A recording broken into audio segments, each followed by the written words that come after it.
Hello नमस्कार साथियों, मैं हिमांशु पटेल आप सबका स्वागत करता हूं इस सेशन में। तो जैसे कि आप लोग जानते होंगे या जिसको नहीं पता है मैं उनको बतला देता हूं कि हम लोग जो पढ़ रहे हैं ये आरपीएफ जो एसआई एवं कांस्टेबल का जो वैकेंसी आया है उसको नज़र रखते हुए स्पेशल बुक को लॉन्च किया गया है। तो इस बुक में हम लोग ऑलरेडी बहुत सारे क्वेश्चन देख चुके हैं जो कि प्राचीन इतिहास से था। तो उसके बाद हम लोगों ने मध्यकालीन इतिहास का हम लोग ने आज इस सेशन में वीडियो क्लास करने वाले हैं। तो जो लोग प्रीवियस क्लास नहीं देखे हैं तो आप लोग चैनल पर जाइए, प्लेलिस्ट में आप लोग को मिल जाएगा। तो आज हम लोग जो पढ़ने वाले हैं ये मध्यकालीन इतिहास रहेगा। तो चलिए हम लोग बिना किसी देरी के इस क्लास को स्टार्ट करते हैं। तो पहला क्वेश्चन पढ़िएगा आप लोग, मैं थोड़ा सा जूम कर देता हूँ ताकि आप लोग को जो है स्पष्ट नज़र आए क्वेश्चन। तो चलिए आप लोग क्वेश्चन को अब पढ़िएगा। तो पहला क्वेश्चन आप लोग पढ़िएगा, कर रहा है दिल्ली के निम्नलिखित में से किस लोकप्रिय सुल्तान ने अलाई दरवाज़ा का निर्माण करवाया था। तो आप लोग को बतलाना है दिल्ली के वो कौन से लोकप्रिय सुल्तान थे जो अलाई दरवाज़ा का निर्माण करवाया था।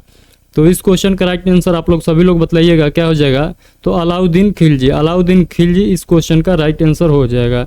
तो आप लोगों को मैं बतलाता हूँ कि जितना भी आप लोग क्वेश्चन देखिएगा ये रेलवे के एग्जाम में किसी न किसी एग्जाम में पूछा हुआ क्वेश्चन रहेगा। तो आप लोग अनुमान लगा सकते हैं कि जो रेलवे है ये किस प्रकार से क्वेश्चन पूछता है। तो आप लोग यहाँ देख सकते हैं कि ये देखिए आरपीएफ का कांस्टेबल के एग्जाम में पूछा हुआ है जो 17/1/2019 के फर्स्ट सिटिंग में हुआ था पेपर। तो उस पेपर में इसका ये सवाल पूछा हुआ है। तो आप लोग देख सकते हैं कि किस लेवल पर आप लोगों से जो है आरपीएफ कांस्टेबल और एसआई का क्वेश्चन पूछा जाता है। तो चलिए हम लोग इस क्वेश्चन का थोड़ा बहुत व्याख्या देख लेते हैं। कह रहा है अलाई दरवाज़ा का निर्माण जो हुआ था अलाउद्दीन खिलजी ने कराया था। तो ये बात आप लोग याद रखिएगा। उसके बाद कह रहा है उसने इसका निर्माण जो है 1311 ईस्वी में कुबत उल इस्लाम मस्जिद के दक्षिण प्रवेश द्वार के रूप में किया था। तो ये बात भी आप लोग याद रखिएगा। अगला पॉइंट है यह भारत की सबसे पुरानी मस्जिद है और यह कुतुब मीनार के परिसर में स्थित है। तो आप लोग इसका लोकेशन भी याद रखिएगा। जो अलाई दरवाज़ा है ये कहाँ पर बनाया गया है, तो मीनार के परिसर में बनाया गया है। तो ये बात आप लोग याद रखिएगा। तो चलिए हम लोग अगला क्वेश्चन देखते हैं। अगला क्वेश्चन कर रहा है खिलजी वंश का संस्थापक कौन था। तो आप लोगों को बतलाना है जो खिलजी वंश था उसका संस्थापक आप लोग को बतलाना है कि कौन थे। तो खिलजी वंश के संस्थापक आप लोग बतलाइएगा कौन थे। तो आप लोग इस क्वेश्चन का राइट आंसर बतलाइएगा अलाउद्दीन खिलजी ने खिलजी वंश का संस्थापक थे। तो इस क्वेश्चन का आप लोग राइट आंसर याद रखिएगा, अलाउद्दीन खिलजी हो जाएंगे। तो चलिए हम लोग इसका व्याख्या देख लेते हैं इस क्वेश्चन का।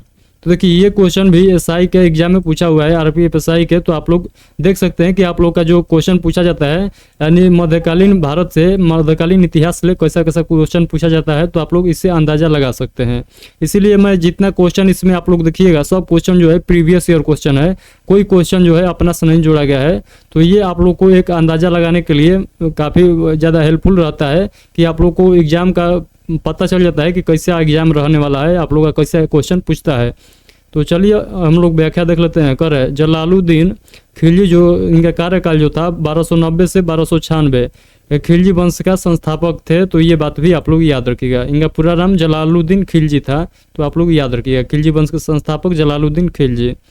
और इस अगला पढ़िएगा गुलाम वंश के अंतिम शासक जो थे ये शमसुद्दीन कैमूर को मार कर उसने खिलजी वंश का स्थापना किया था। तो ये क्वेश्चन आपसे पूछता है कि जो खिलजी वंश के को जो स्थापना किया गया था किस वंश को मारकर किया गया था, किस वंश को समाप्त करके। आप लोग याद रखिएगा गुलाम वंश के अंतिम शासक कौन थे। तो शमसुद्दीन कैमूर को मारकर ये खिलजी वंश का स्थापना किया गया था। तो ये बात याद रखिएगा। अगला पॉइंट पढ़िएगा, कर रहा है अपनी योग्यता के बल पर इसने जहानदार या शाही अंगरक्षक का पद प्राप्त किया तथा बाद में सामना का सूबेदार बना। तो ये बात आप लोग याद रखिएगा। तो ये सब पॉइंट को आप लोग लाइन बाय लाइन याद करते चलिएगा। अगला क्वेश्चन पढ़िएगा, कर है कुतुबुद्दीन ऐबक की मौत कौन सा खेल खेलते समय हुआ था। तो इस क्वेश्चन का राइट आंसर आप सभी लोग को पता होगा। कुतुबुद्दीन ऐबक का जो मौत हुआ था ये किस खेल खेलते समय हुआ था। तो आप सभी लोग जानते हो चौगान खेलते समय इनका ये हाल हो गया था, यानी मर गए थे। किस खेल के चलते। तो आप लोग बताइएगा चौगाल खेल खेलते हुए। तो चलिए हम लोग इसका व्याख्या देख लेते हैं। व्याख्या हम कर रहा है कुतुबुद्दीन ऐबक की मृत्यु जो हुआ था 1210 ईस्वी में लाहौर में चौगान, या जिसे हम लोग पोलो कहते हैं, जो घोड़ा पर बैठ के खेला जाता है, उसे खेलते समय घोड़े से गिरने से हुई थी। तो ये बात आप लोग याद रखिएगा। तो चलिए हम लोग अगला पॉइंट को कवर करते हैं। अगला पॉइंट पढ़िएगा, कह रहा है उसे लाहौर में ही दफनाया गया और कुतुबुद्दीन ऐबक मोहम्मद गौरी की दिल्ली सल्तनत में एक सेनापति था। तो ये बात भी आप लोग याद रखिएगा। जो कुतुबुद्दीन ऐबक थे ये किसके दरबार में सेनापति थे, तो आप लोग बताइएगा। ये जो मोहम्मद गौरी के दिल्ली सल्तनत में एक सेनापति थे। तो ये बात आप लोग याद रखिएगा। अगला पॉइंट है, कुतुबुद्दीन ऐबक की मृत्यु के बाद इसके पुत्र आराम शाह को शासक घोषित किया गया। तो ये पॉइंट भी आप लोग याद रखिएगा। यानी कुतुबुद्दीन ऐबक जब मर गया था तो उसके जो पुत्र थे आराम शाह को शासक बनाया गया। तो ये बात आप लोग याद रखिएगा। तो चलिए हम लोग अगला क्वेश्चन देखते हैं। अगला क्वेश्चन कर रहा है, दिल्ली के किस सुल्तान को उसके शासन के दौरान साहसिक फैसले लेने के लिए जाना जाता है? तो इस क्वेश्चन का राइट आंसर आप लोग बताइएगा। तो इस क्वेश्चन का राइट आंसर आप लोग बताइएगा। मैं इसका आंसर जो है आप लोग के सामने यहाँ पर स्क्रॉल डाउन करके ले देता हूँ। तो देखिए यहाँ पर इसका आंसर है। तो आप लोग इस क्वेश्चन का राइट आंसर क्या बताइएगा। वो कौन व्यक्ति थे? तो हो जाएगा मोहम्मद बिन तुगलक। मोहम्मद बिन तुगलक याद रखिएगा। तो दिल्ली सल्तनत के सुल्तान मोहम्मद बिन तुगलक को उसके शासक के दौरान साहसिक फैसले लेने के लिए जाना जाता है। तो ये पॉइंट आप लोग याद रखिएगा। तो चलिए हम लोग अगला पॉइंट देखते हैं। अगला पॉइंट क्या है, मोहम्मद बिन तुगलक अपनी 5 महत्वाकांक्षी परियोजनाओं के लिए प्रसिद्ध था। तो ये बात भी याद रखिएगा, जिसके लिए वह विशेष रूप से विवादास्पद बन गया। तो ये बात आप लोग याद रखिएगा। चलिए हम लोग अगला पॉइंट को देखते हैं। कह रहा है मोहम्मद बिन तुगलक के 5 साहसिक फैसले या परियोजनाएं निम्न है। तो आप लोग याद रखिएगा, साहसिक फैसले या परियोजनाएं के नाम से जाना जाता है। तो ये याद रखिएगा। देखिए, दोआब में राजस्व वृद्धि 1326 ईस्वी में कराया था, और राजधानी परिवर्तन दिल्ली से देवगिरी कब कराया था? तो आप लोग याद रखिएगा 1327 ईस्वी में करवाया था। और सांकेतिक मुद्रा का प्रचलन इसी ने करवाया था 1329 ईस्वी में। और खुरासान अभियान जो चला था 1329 ईस्वी में। और कराचील अभियान जो चला था ये 1337 ईस्वी में। तो ये 5 पॉइंट को आप लोग याद रखिएगा। ये 5 पॉइंट से क्वेश्चन डायरेक्ट एग्जामिनर क्वेश्चन पूछ लेता है।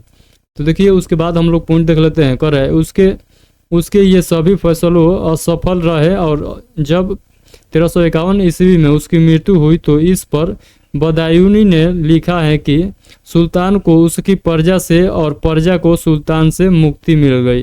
तो ये पॉइंट आप लोगों से पूछ लेता है कि ये पॉइंट जो है, ये जो लाइन लिखा, जो ये वाक्य लिखा गया है, ये किसके द्वारा लिखा गया है? तो आप लोग क्या बताइएगा? बदायूनी के द्वारा लिखा गया है। तो ये पॉइंट भी आप लोग याद रखिएगा। कौन सा पॉइंट? तो आप लोग पढ़िएगा। कर है सुल्तान को उसकी प्रजा से और प्रजा को सुल्तान से मुक्ति मिल गई। तो ये पॉइंट किसने कहा है? तो बदायूनी ने। आप लोग याद रखिएगा।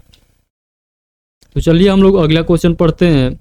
अगला क्वेश्चन पढ़िए, क्वेश्चन नंबर 5 है। कर रहा है मध्यकालीन भारत में दीवान ए अर्ज किसे कहा जाता था?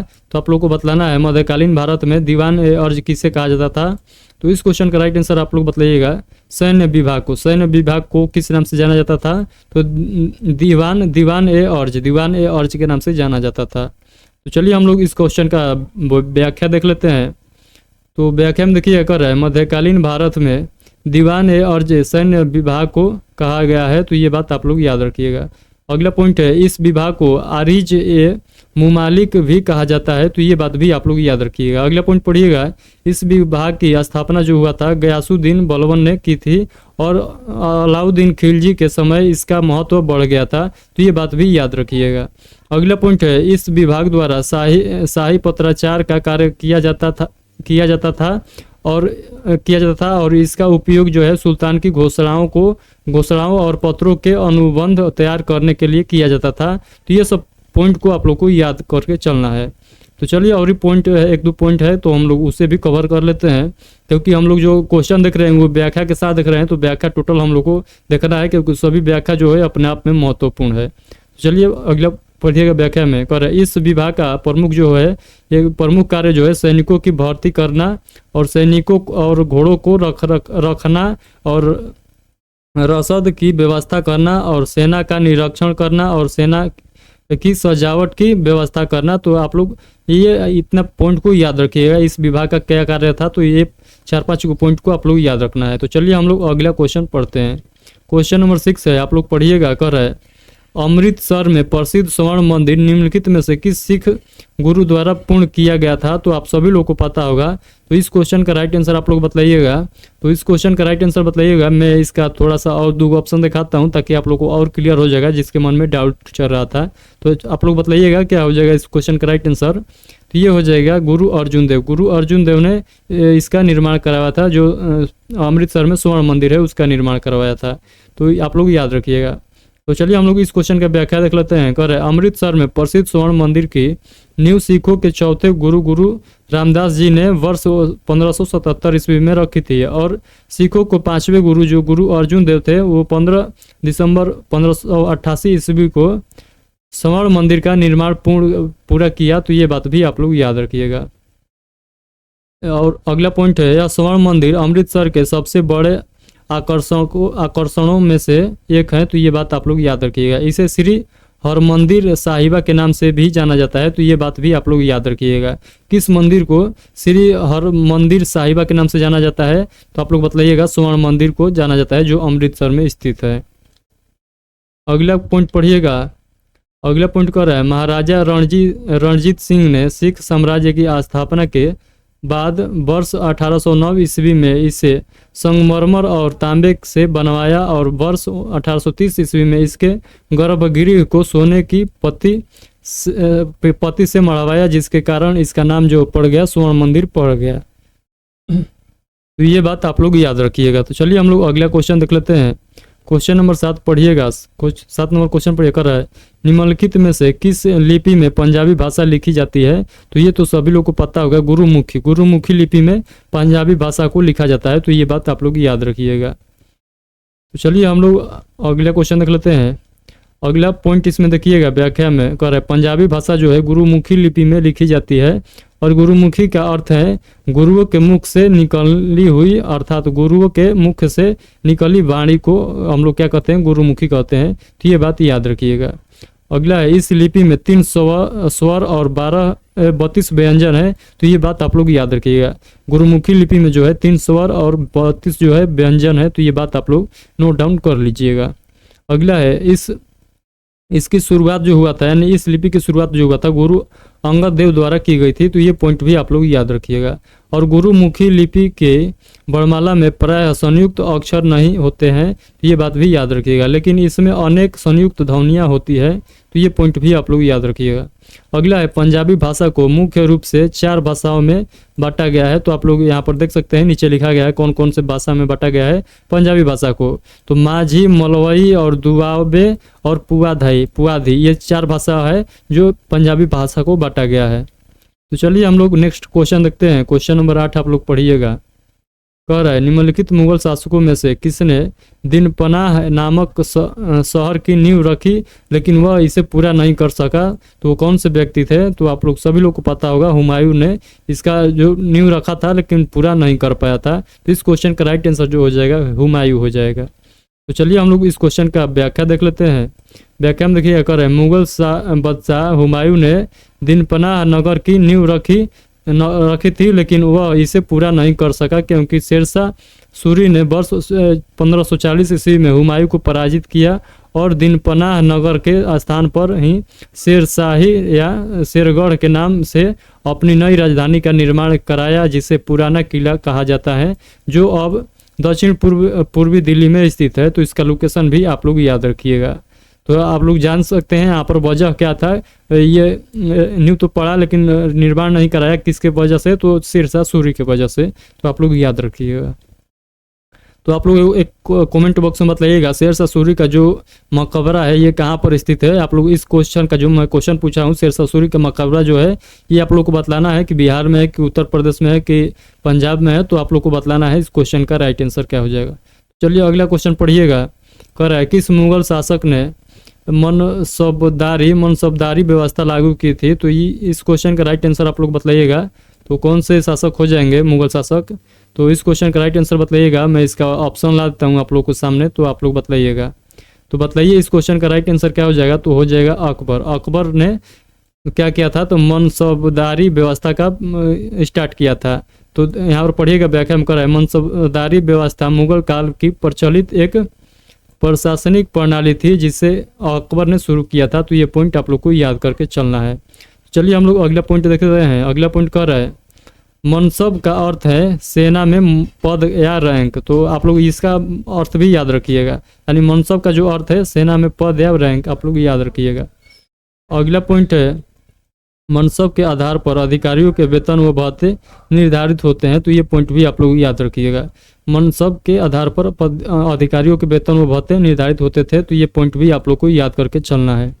अगला पॉइंट पढ़िएगा, कर है, मनसबदारों की नियुक्ति बादशाह द्वारा होती थी और प्रायः मुगलों की सैनिक भर्ती जाती थी और वो अथवा वंश के आधार पर ही की जाती थी। तो ये पॉइंट भी आप लोग याद रखिएगा। अगला पॉइंट पढ़िएगा, कर है, मनसबदारी प्रणाली अकबर द्वारा वर्ष 1575 ईस्वी में सैन्य प्रशासन और सेना के हिस्सों को बनाए रखने के लिए क्षेत्रीय कमान के संचालन के लिए शुरू की गई थी। तो ये पॉइंट भी आप लोग कवर करके चलिएगा। तो चलिए अगला क्वेश्चन पढ़िएगा, क्वेश्चन नंबर 10 है। क्वेश्चन नंबर 10 क्या कर रहा है? आप लोग पढ़िएगा, कर है, जैन उल आबदीन अपने सहिष्णु विचारों के लिए जाना जाता था। वह किस साम्राज्य का सुल्तान था? तो आप लोग को बतलाना है, ये जो नाम लिखा है ये किस सुल्तान के थे? तो आप लोग को बतलाना है इस क्वेश्चन का राइट आंसर। तो ये कश्मीर साम्राज्य के थे। तो आप लोग इस क्वेश्चन का राइट आंसर आप लोग बतलाइएगा, ऑप्शन नंबर सी हो जाएगा। तो चलिए हम लोग इस क्वेश्चन का व्याख्या देख लेते हैं। देख सकते हैं यहाँ पर ये क्वेश्चन जो है आरपीएफ एसआई के क्वेश्चन एग्जाम में पूछा हुआ क्वेश्चन है जो 2019 में हुआ था और फर्स्ट सिटिंग में हुआ था। तो आप लोग देख सकते हैं, वहाँ से क्वेश्चन भी मिला सकते हैं आप लोग। यहाँ पर कोई फेक नहीं चलाया जा रहा है क्वेश्चन। अगले इसका व्याख्या हम लोग देख लेते हैं। कर रहा है, जैन उल आबदीन जो जिसका जो कार्यकाल था 1420 से 1470 था और इस ईस्वी तक, और कश्मीर साम्राज्य का सुल्तान था। तो ये पॉइंट आप लोग याद रखिएगा। कब से कब तक सुल्तान था? तो 1420 से 1470 ईस्वी तक ये सुल्तान था। अगला पॉइंट पढ़िएगा, सभी धर्मों के प्रति सहिष्णुता का भाव तथा अपने अच्छे कर्मों के कारण ही उसे कश्मीर का अकबर कहा जाता था। तो ये पॉइंट याद रखिएगा। कश्मीर का अकबर किसे कहा जाता था? तो आप लोग किससे बतलाइएगा। तो कश्मीर का अकबर किसे कहा जाता था? तो जैन उल आबदीन को क्या कहा जाता था? तो कश्मीर का अकबर कहा जाता था। तो ये पॉइंट आप लोग याद रखिएगा। चलिए हम लोग अगला पॉइंट को कवर करते हैं। अगला पॉइंट पढ़िए, अगर है, उसने अपने शासन के दौरान हिंदुओं को पूर्ण धार्मिक स्वतंत्रता प्रदान की थी। ये पॉइंट भी आप लोग याद रखिएगा। अगला पॉइंट है, जैन उल आबदीन ने जजिया कर हटाया और अपने राज्य में गाय का वध निषिद्ध कर दिया। तो ये पॉइंट भी आप लोग याद रखिएगा। इस पॉइंट को आप लोग टिक मार्क कर लीजिएगा। अगर आप लोग नोटबुक लेकर बैठे हैं तो नोटबुक में नोट डाउन जरूर कर लीजिएगा। अगला पॉइंट पढ़िए, अगर है, जैन उल आबदीन जिसका मतलब होता है कुतुब नाम से फारसी में कविता भी लिखता था। तो ये बात आप लोग याद रखिएगा। ये जो शासक था, जो कश्मीर का शासक था, ये कुतुब जो नामक से फारसी में कविताएं भी लिखता था। तो ये पॉइंट आप लोग याद रखिएगा। तो चलिए अगला क्वेश्चन पढ़िएगा आप लोग। अगला क्वेश्चन कह रहा है, सलोपवाल या बैटर दीवारें किस सल्तनत के स्थापत्य की प्रमुख विशेषताएं हैं? तो आप लोग को बतलाना है इस क्वेश्चन का राइट आंसर। तो इस क्वेश्चन का राइट आंसर आप लोग बतलाइएगा, तुगलक वंश से संबंधित है। तो तुगलक वंश इस क्वेश्चन का राइट आंसर हो जाएगा। तो चलिए हम लोग आगे के इसका व्याख्या देख लेते हैं।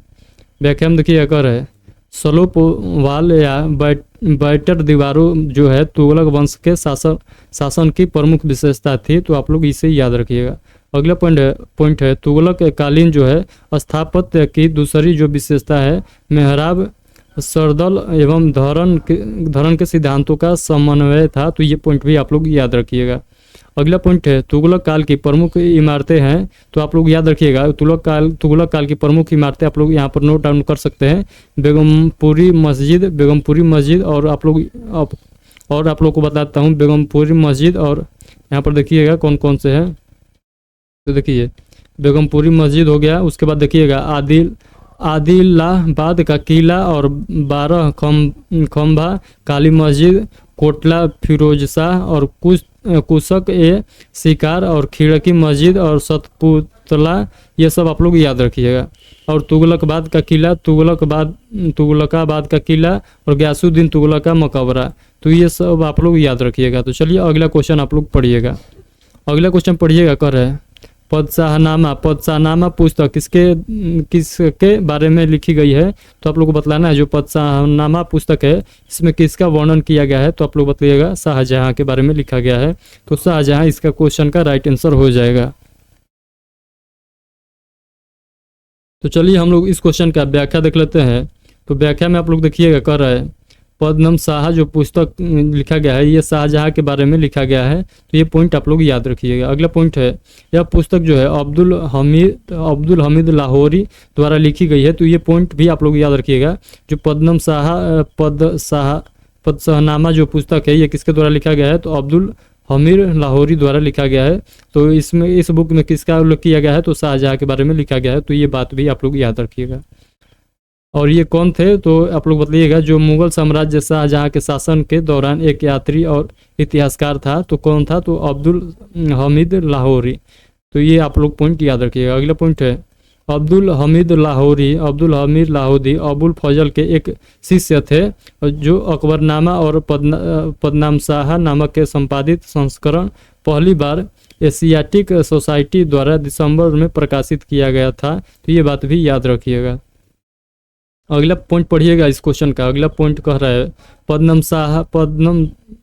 पदशाहनामा में शाहजहां के शासन के दौरान के जीवन और उस समय की गतिविधियों का वर्णन है, तो आप लोग ये पॉइंट याद रखिएगा। पद्मनाभ शाह जो है ये आप लोग केवल याद रखिएगा कि शाहजहां से रिलेटेड है, तो ये बात आप लोग याद रखिएगा। तो चलिए अगला क्वेश्चन पढ़िएगा। क्वेश्चन नंबर 13 कह रहा है, पानीपत की पहली लड़ाई में बाबर ने किसको पराजित किया था, तो ये तो फेमस क्वेश्चन है, आप सभी लोग को याद होगा। इस क्वेश्चन का राइट आंसर क्या हो जाएगा, तो इस क्वेश्चन का राइट आंसर हो जाएगा इब्राहिम लोदी और बाबर के बीच पानीपत का फर्स्ट लड़ाई लड़ा गया था, तो ये बात याद रखिएगा। चलिए हम लोग व्याख्या में इस क्वेश्चन के डाउट को हम लोग क्लियर करते हैं।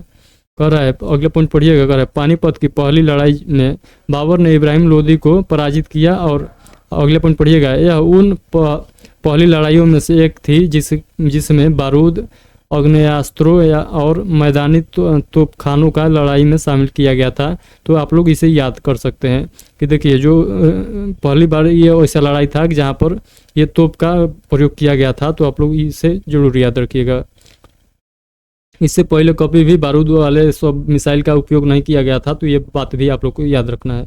अगला पॉइंट है, वर्ष 1926 ईस्वी में काबुल के शासक बाबर की सेना ने दिल्ली के सुल्तान इब्राहिम लोदी की विशाल सेना को पानीपत के प्रथम युद्ध में 21 अप्रैल 1526 ईस्वी में हराया, तो ये बात आप लोग याद रखिएगा। पानीपत का फर्स्ट लड़ाई कब हुआ था, तो आप लोग याद रखिएगा 21 अप्रैल 1526 ईस्वी को पानीपत का प्रथम लड़ाई हुआ था। अगला क्वेश्चन है, मध्यकालीन भारत में ग्राउंड ट्रक रोड किसके द्वारा बनवाई गई थी, तो इस क्वेश्चन का राइट आंसर आप लोग बताइएगा। तो इस क्वेश्चन का राइट आंसर आप लोग सभी लोग जानते हैं, शेरशाह सूरी के द्वारा बनवाया गया था, यानी इस क्वेश्चन का जो राइट आंसर हो जाएगा ऑप्शन नंबर सी हो जाएगा। यानी जो ग्राउंड ट्रक रोड जिसे आप लोग जीटी रोड के नाम से जानते हैं, जो NH1 और NH2 को मिलाकर जीटी रोड बनता है, इसका निर्माण जो है शेरशाह सूरी ने करवाए थे, तो ये बात भी आप लोग याद रखिएगा। चलिए हम लोग अगला क्वेश्चन देखते हैं। अगला क्वेश्चन पढ़िएगा आप लोग, उससे पहले आप लोग इसका व्याख्या देख लेते हैं। हम लोग कह रहा है, मध्यकालीन भारत में ग्राउंड ट्रक रोड का निर्माण 16वीं शताब्दी के दौरान शासक शेरशाह सूरी ने करवाया था, और शेरशाह का दूसरा नाम फरीद खान था, तो ये पॉइंट भी आप लोग याद रखिएगा। शेरशाह का दूसरा नाम फरीद खान था, तो ये बात आप लोग याद रखिएगा। वह दक्षिण भारत को उत्तर भारत से जोड़ना चाहता था, जिस कारण इस विशाल रोड का निर्माण करवाया गया था, और यह गंगा किनारे बसे नगरों को जोड़ता है, और उसने इस रोड के किनारे प्रत्येक कोस पर कोस मीनारे बनवाई, तो ये बात भी याद रखिएगा। इस रोड पर क्या बनवाया था, तो कोस मीनार बनवाया था, तो ये बात भी आप लोग को याद रखना है। चलिए हम लोग अगला क्वेश्चन को देखते हैं। अगला क्वेश्चन पढ़िएगा, क्वेश्चन नंबर 15 कर है, भारत में वास्को डी गामा सर्वप्रथम कहाँ पर उतरा था, तो आप लोग को बतलाना है। भारत में जो है वास्को डी गामा सर्वप्रथम कहाँ पहुंचा था, तो आप सभी लोग को पता है कालीकट मैदान पर उतरे थे कौन, वास्को डी गामा, तो ये बात आप लोग याद रखिएगा। इस क्वेश्चन का जो right answer option number C हो जाएगा। चलिए हम लोग इस क्वेश्चन के बारे में थोड़ा बहुत व्याख्या देख लेते हैं। तो देखिए अगर है, भारत में वास्को डी गामा सर्वप्रथम 20 मई 1998 ईस्वी को केरल के कोझिकोड जिले के कालीकट पहुंचा था, तो आप लोग याद रखिए। कालीकट के कौन से गांव था, तो कापडू गांव था, तो ये बात भी आप लोग याद रखिएगा। केवल आप लोग कालीकट भी रख सकते हैं, तो आप लोगों को इतना ही याद रखिएगा, क्योंकि आप लोग से ज़्यादा याद रखिएगा तो भुला जाइएगा। अगला पॉइंट है, अगला पॉइंट पढ़िएगा। भारत पहुंचने पर कालीकट के तत्कालीन शासक जमोरिन ने वास्को डी गामा का स्वागत किया था और उसके साथ व्यापार करने की संधि हुई थी। तो आप लोग आप लोग ये पॉइंट भी याद करिएगा। तो जो कालीकट पहुंचा था वास्को डी गामा, तो इसका स्वागत किसने किया था, तो आप लोग बतलाइएगा। वहाँ के जो कालीकट के तत्कालिक शासन कौन था, तो जमोरिन था। तो जमोरिन ने वास्को डी गामा का स्वागत किया था कालीकट में। तो ये पॉइंट आप लोग याद रखिएगा। चलिए हम लोग अगला पॉइंट देखते हैं। अगला पॉइंट देखिएगा। वर्ष 1502 ईस्वी में वास्को डी गामा दूसरी बार भारत आया और कोची के राजा से व्यापार करने का समझौता किया है। और अगला पढ़िएगा। वर्ष 1524 ईस्वी में वास्को डी गामा तीसरी बार भारत पहुंचा और यहीं उसकी 24 दिसंबर 1524 ईस्वी को मृत्यु हो गई। और पहले उसे कोची में ही दफनाया गया था, लेकिन बाद में वर्ष 1938 ईस्वी में उसकी पुनः कब्र खोदी गई और उसके अवशेषों को पुर्तगाल वापस ले गया गया। तो ये पॉइंट को भी आप लोग याद रखिएगा। चलिए हम लोग अगला पॉइंट को पढ़ते हैं। अगला क्वेश्चन को देख लेते हैं। क्वेश्चन नंबर 16 आप लोग पढ़िएगा क्या कर रहा है। अगला क्वेश्चन पढ़िएगा। निम्न में से किसके शासन के दौरान मुगल चित्रकला अपने चरम पर थी, तो इस क्वेश्चन का राइट आंसर बतलाना है। निम्न में से किसके शासनकाल के दौरान जो था मुगल चित्रकला जो था अपने चरम पर थी, तो इस क्वेश्चन का राइट आंसर आप लोग बताइएगा क्या हो जाएगा। तो ये हो जाएगा जहांगीर के समय। तो इस क्वेश्चन का राइट आंसर आप सब याद रखिएगा, ऑप्शन नंबर सी हो जाएगा। तो चलिए हम लोग इस क्वेश्चन का व्याख्या देख लेते हैं। तो व्याख्या में आप लोग देखिएगा कर रहे हैं। जहांगीर के शासनकाल के दौरान मुगल चित्रकला अपने चरम पर थी, तो ये बात याद रखिएगा। जहांगीर संभवतः से प्राकृतवादी था और वनस्पतियों तथा जीवों के चित्रों को पसंद करता था। इसके युग में सबसे अनोखी प्रवृत्ति जो थी चित्रों के चारों ओर सजे हुए हाशिए का उपयोग है, और जो कभी कभी स्वयं पेंटिंग के रूप में विस्तृत होती थी। तो ये बात भी आप लोग याद रखिएगा। जहांगीर ने पोर्ट्रेट चित्रकला के रूप में एक प्राकृत पर जोर दिया था। तो ये पॉइंट भी आप लोग याद रखिएगा। किस जहांगीर ने पोर्ट्रेट चित्रकला ये याद रखिएगा। अगला क्वेश्चन है, क्वेश्चन नंबर 17 पढ़िएगा कर है। चित्तौड़गढ़ में विजय स्तंभ की स्थापना किसने कराई थी, तो इस क्वेश्चन का राइट आंसर आप लोग को बतलाना है। चित्तौड़गढ़ में जो विजय स्तंभ आप लोगों ने नाम सुने होंगे या किसी ने देखा भी होगा, तो आप लोग को बतलाना है उसका स्थापना जो है किसके द्वारा कराया गया था। तो आप लोग बताइएगा क्या हो जाएगा। तो राणा कुंभा के द्वारा, नहीं ऑप्शन नंबर बी हो जाएगा। राणा कुंभा के द्वारा चित्तौड़गढ़ में विजय स्तंभ का स्थापना करवाया गया था। तो ये बात आप लोग याद रखिएगा। चलिए हम लोग इसके आगे के क्वेश्चन को देख लेते हैं। क्वेश्चन नंबर 18 हम लोग देखेंगे। तो चलिए हम लोग देखते हैं क्वेश्चन नंबर 18।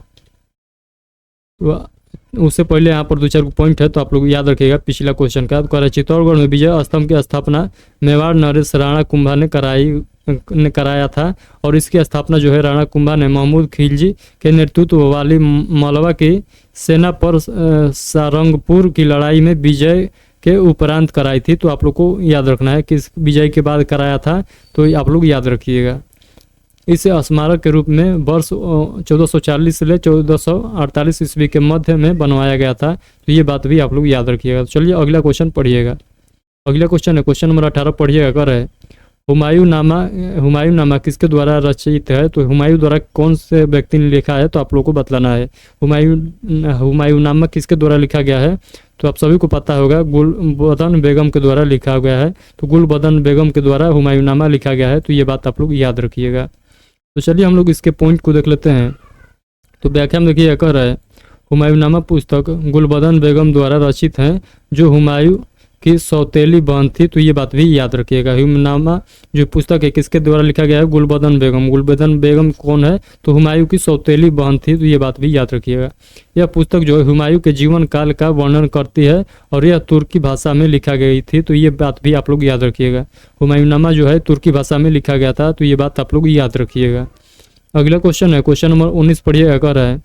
अल बरौनी ने अपनी पुस्तक किताब उल हिंद किस भाषा में लिखी थी, तो आप लोग को बतलाना है। अल बरौनी जो है ये अपनी पुस्तक जो लिखा था किताब उल हिंद, ये किस भाषा में लिखा था, तो आप सभी लोग जानते हैं ये अरबी भाषा में लिखा था। तो अल बरौनी से आप लोग याद रखिएगा, अरबी भाषा में किताब उल हिंद का रचना किया था।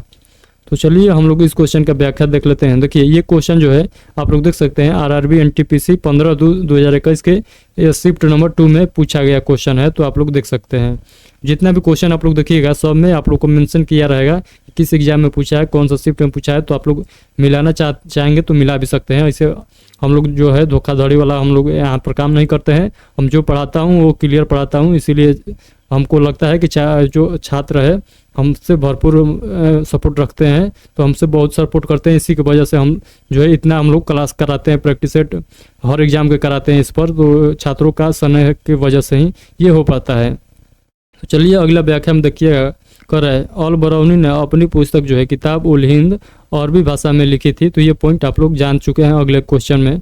तो चलिए हम लोग इसके बाद के पॉइंट को कवर करते हैं।